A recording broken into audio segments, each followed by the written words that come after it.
What's up, everybody? If you've been thinking about buying or selling a condo in the Miami real estate market and you've been wondering to yourself, what in the world is happening in the condo market in Miami? Well, this is the video for you because that's what we're talking about. I'm breaking down all of the data straight from the MLS, the backbone of the real estate industry, and interpreting it for you guys so that you can make the most informed decision for yourself and for your family. So that's what we're doing in this video today. We're looking at all the stats, all the data, all the information that you need to know about the normal condo market. What is the normal condo market? That's the non-luxury market. It's everything that is $1 million and under in Miami-Dade that is a condo or a townhome, and through the end of August 2023, because that's our full set of data that we have available at the moment. So we're gonna start things off with this little graph right, Sean, which is supply. We're looking at inventory. So let's get this party started. So first is the number of active listings. That's the blue line there. And then the orange line is number of new listings. So there's good news here for condos. Like we saw earlier with single family homes in the video that I'll put up there.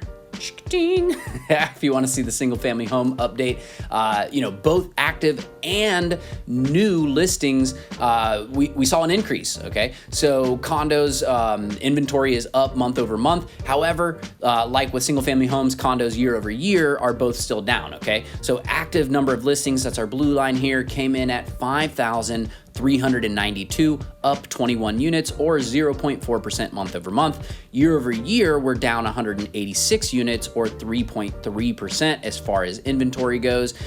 Comparing that to this blissfully ignorant August of 2019, before the world flipped upside down, there was 13,455 units for sale at that time. Imagine that. Down 8,063 units or 59.9%. Okay, so that's wild. Number of new listings that are orange line here came in at 1,897, up an almost surprising 17.5% month over month, or 283 additional new units for sale compared to July. So that is fantastic, and let's definitely hope that that continues. That's that little bump up right there. Now, year over year, actually, we're only down 5%, or 99 units, and with the August of 2019 number over here, there was 2,368 new listings there. We're behind that point by 471 units or 19.9%. But we hope that this turns into a trend. That July to August data point, we hope that keeps up. Now, looking next at average days on market and closed price to original price ratio, which is a percentage of what someone ultimately paid for a home divided by the original asking price of the listing and then taken as an average across the whole market. So let's take a gander at this here. So average days on market, that's the orange line there, came in at 70 days on market for August of 2023. That's down 6 days from July. Okay, so a little bit quicker, and it's up 23 days from last August, or a 48.9% slowdown, okay, compared to over here where things were like moving really fast, right? So 48.9% slowdown there. Now, closed price to original price ratio, that's the doo-doo brown line here. That's not nice, I shouldn't say. It's the light brown line there, is closed price to original price ratio. It's at 97.1% right now, which is up 0.3% from July. And actually last August, it was 98.2%. So slight difference there. It was actually 1.1% higher last year. So still getting a little bit better deals right now compared to last year in terms of the closed price to original price ratio, so that's cool. Now, next up, let's look at median sale price and number of sales. So median sale price, number of sales, we have our median sale price for non-luxury condos came in at $395,000. That's the green line there, which stayed the same from July to August, to the relief of buyers across the market. It finally didn't go up for a month, right? Now, year over year, we were at $359,500 last August, okay? Which is a difference of $35,500 or 9.9%. Now, this next part might sting for anyone who sat on the fence about buying in August of 2019, the median sale price at that point in time was $235,000, a difference of $160,000 compared to today's median sale price, and an increase of 68.1%. So it sure does seem like buying a condo in Miami might just be a good idea. All right, so what happened with sales? That's up next. That's our blue line here.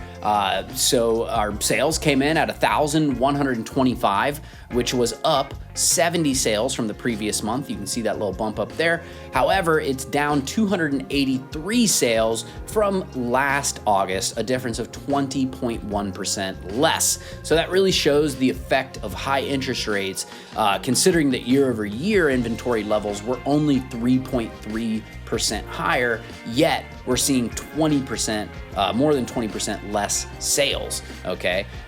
So that's pretty interesting. Now, last but not least, let's take a look at months of inventory, which is how long would it take to sell the existing supply if no new listings came on the market. So months of inventory stayed at 5 months of inventory in August, which was the same as it was in July. However, last August was at 4 months of inventory over here, and that August of 2019 that we've been referencing this whole time was at like 36 months of inventory. So crazy how times have changed since then. You know, we're definitely in a seller's market for condos. You know, however, there still are deals on the table as evidenced by that close price to original price ratio.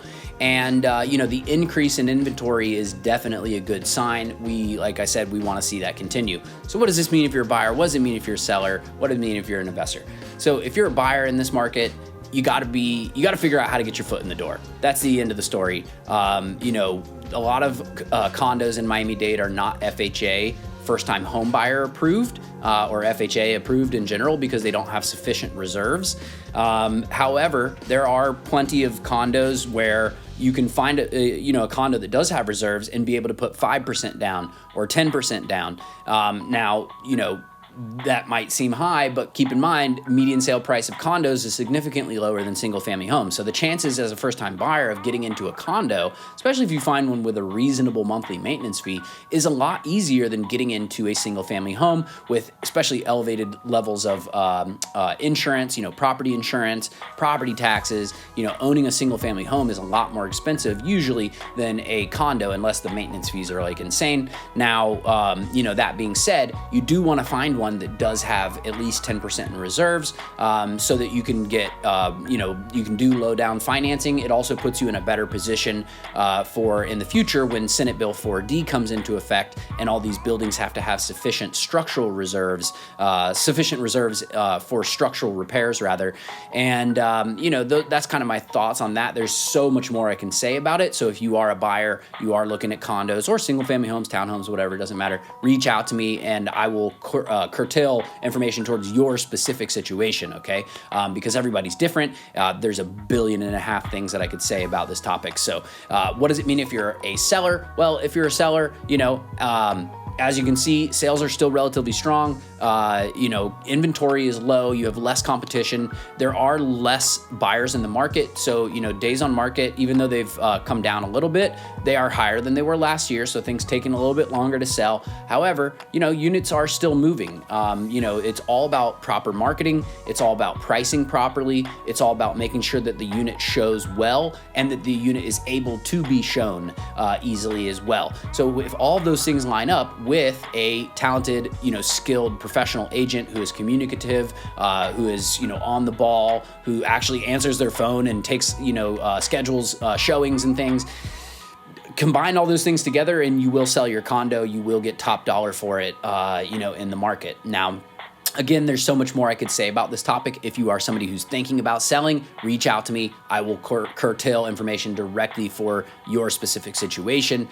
So, you know, all my contact info is in the description down below. If you're an investor in this market, you know, you definitely want to pay attention to that reserves situation that I mentioned before, and just really pay close attention to your numbers and make sure you're being pretty conservative with your numbers, because we have seen rents sort of flatline, okay? So, you know, a year, 2 years ago, people were buying things things that the numbers didn't make sense because they thought that the rent would be able to keep going up at the same rate that it had been going up in those, you know, sort of the crazy years of the Zoom rush when everyone was moving here. Well, we haven't seen rents increasing at that rate anymore, and now people are like, well, hold on, you know, my pro forma is not making any sense, and you know, a lot of people are going to put the units on the market because the pro formas are not making any more sense, or not making sense like they thought they would. Now, as far as you know, finding a good condo, again, you know, a lot of times it's going to come down to that maintenance fee, because that's going to be a make or break for a lot of condos, assuming that they have reserves, assuming that you know, renting's allowed and all that stuff. Finding a place that has the reserves, that also has a decently low maintenance fee, is pretty tough. You know, but with the help of a skilled agent like myself, again, we can definitely make that happen. I do it all the time. Not very many agents, in all honesty, are willing to put in that extra work.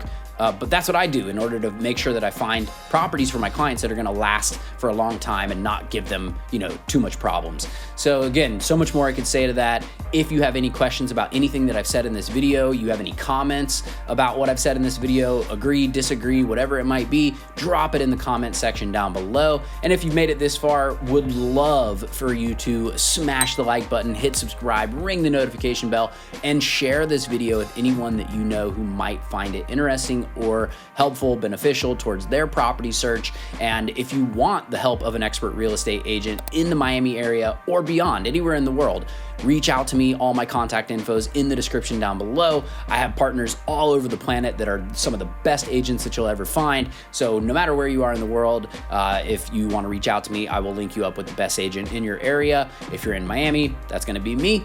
And I look forward to hearing from you guys. All my contact info is in the description down below. Jake Fletcher here with the Fletcher Group at eXp Realty. And I'll see you guys on the next one. Peace.